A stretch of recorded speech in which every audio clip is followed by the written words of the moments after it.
And welcome to the Thursday edition of Wave 3 Listens Live. Hey, the fall weather is moving in. We've got a show that is truly happening. We're so glad you're here. You know, when I think about fall weather, I always think, you know, trade in the skinny latte for a pumpkin spice. That's what I want you to do, and pull up a chair. Look at this. We got a packed show today. Indiana University football tickets, absolutely free. Coming up, we'll give those away if you want to see the Hoosiers.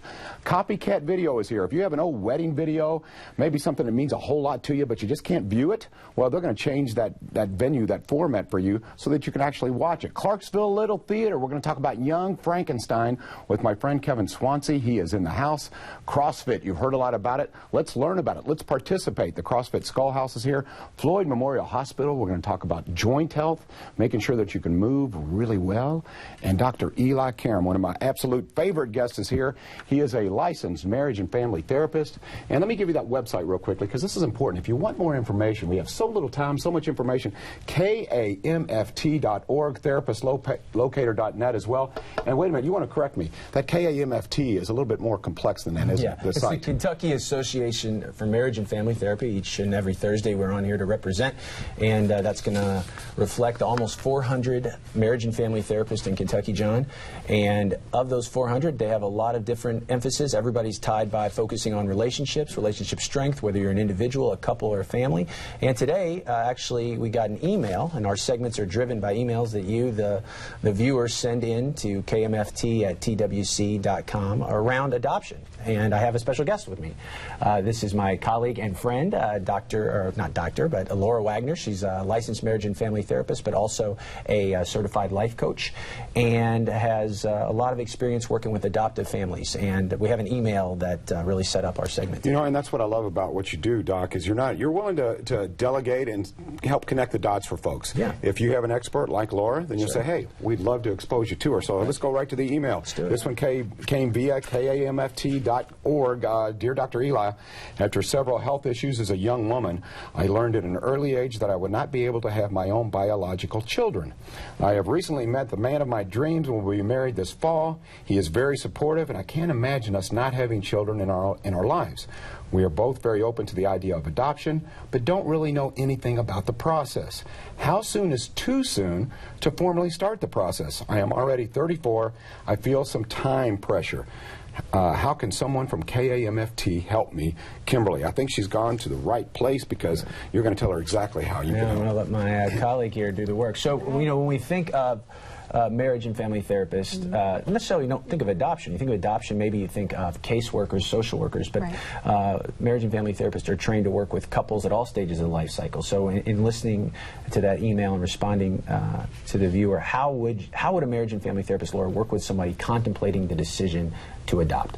Well, I was listening. She had a lot of good points in her letter that told me they've already started the conversation about it. So no one in the relationship is necessarily being blindsided that one person has been thinking about this and hasn't told the other spouse. So that's very important. It's important that both people are on board with the decision to move forward with it. I really look at people where they are in their relationship, and there are times when one spouse may be a little more driven than the other, but you know, to see that they're both open to the process, and talk about the financial aspects of it, get into just beyond their couple relationship, their extended family. How would their extended family feel about an adoption in the family? That's an important issue that a lot of people don't necessarily think about. So all of those things have ramifications and affect the relationship. So we look at how that affects the family system within the couple, and then beyond that as well. So a marriage and family therapist is going to help me structure a dialogue.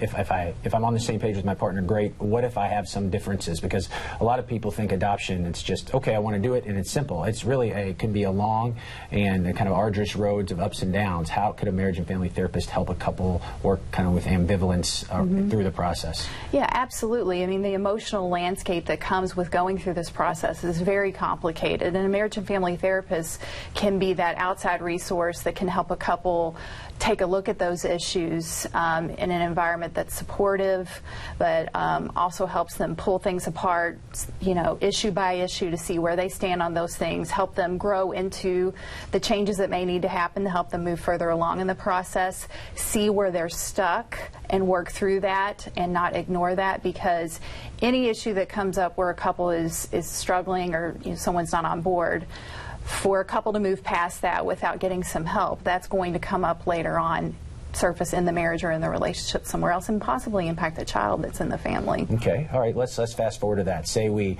have adopted the child, and while there are some stressors that everybody with children can experience, there are some unique stressors to adoptive families. So let's say I have started that process, and they start to, either with my child, starting to either question their identity or how do I build the adoption story into the family, or I'm starting to have problems with my spouse after the adoption, because this is a lot harder than we thought. How can a marriage and family therapist help after you've already adopted the child? Well, exactly. And as a marriage and family therapist, I'm also that and an adoptive mother. So I've walked through that myself with my husband and our son and our daughter. You know, you're looking at a situation where there's a lot of blank areas in terms of the history of your child, and not being able to go back to a family of origin and say, oh, well, he acts like so-and-so, that's why that's happening. So a marriage and family therapist could sit down with the family and look at what the issues are with an adopted child, how to, like you said, construct the story of how they came to be a family. From our experience, we started from birth. You developmentally approach it, I think, with wherever your child is at. Our son has always known he was born in Hawaii. We have just always said that. That's where he was adopted from. He's always seen pictures of that. We have a picture of his birth mother holding him. So it's been a constant conversation. He may not always understand along the continuum of where he was developmentally exactly what that means. But it's, for us, I always advise couples that I work with, it's better to do that in steps along the way, I feel, than to spring it on a kid, or even worse, just hiding that from a child. Open adoption is becoming much more common, and a lot of therapists, social workers, and agencies really support that, so that the kids that are in adopted families know that the family system extends beyond mom and dad. When you adopt, it becomes more like a triangle. There are other people involved, and even if they're not present in the raising of that child, they are always a part of the story, the narrative.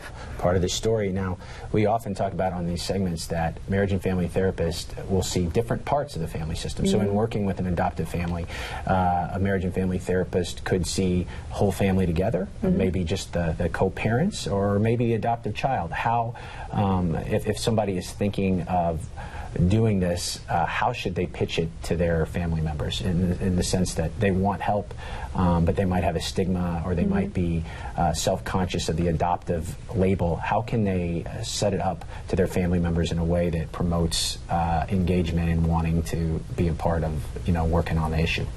You mean in terms of bringing the family into therapy? Sure. Well, I look at it as, it's an outside party whose only interest when I'm working with families is for the betterment of that family. We come from, I feel, MFTs, we look at people from a place of health. What do people have going well for them in their lives? What are their strengths? And broaching that to your family as that's where we're coming from, to build on what our strengths are, the things that are our challenges, to take the positive aspects of what we have in our lives and building on that so that we can become a stronger family, understand what our family is, that it's different because of how it's formed through adoption, but how this person can help us grow even stronger. And the problems that may seem insurmountable, you have someone who's really on your team to help you navigate that process. And what I like about you too, Laura, and one of the reasons I wanted to have Laura with us on the segment today, is that you were very good at using your own personal experience to help empathize with clients, and the fact that not only are you a good therapist, but you have this experience as an adoptive mother and part of an adoptive family. It helps. So we always talk about on the segments, if I can get a tip to you all as we kind of talk about Therapist Locator, one of the things that people have to do is find a therapist that's a good fit for them. And you can do that a number of ways. The easiest way to do is go to www.therapistlocator.net. And on there, you can either put in the therapist's name, so if any therapist including Laura Wagner, or you can just search by your zip code. And what's going to come up with there is a host of therapists. Again, many of the 390-plus marriage and family therapists are located centrally here in Wave Country. And what you will do then is get a description. Many of these therapists have web pages, and really wonderful descriptive web pages. And any good web page, you should learn a little bit about the self of the therapist to assess fit. But anybody, including Laura or myself, you're going to be able to give them a call, and they're going to be able to talk to you briefly, 5 to 10 minutes, and get a good fit for what's going on. So this is really, whether you are an adoptive family or have any relational concern, this is a really good resource for you to use. I tell you, if you are contemplating adoption, Laura Wagner, you're a great resource, not only as a licensed marriage and family therapist, but as someone who is living the life. Yeah. Interesting. Thank you very much for coming on the show. You're Appreciate welcome. it. Now the phone lines are open, ladies and gentlemen. It's time for some reality television. If you have any issues with your marriage, with your family, give us a call. 571-5263. Dr. Eli is with us for the very next segment. We'll talk more about licensed marriage and family therapists and how they can help you. We'll be right back on Wave 3 Listens.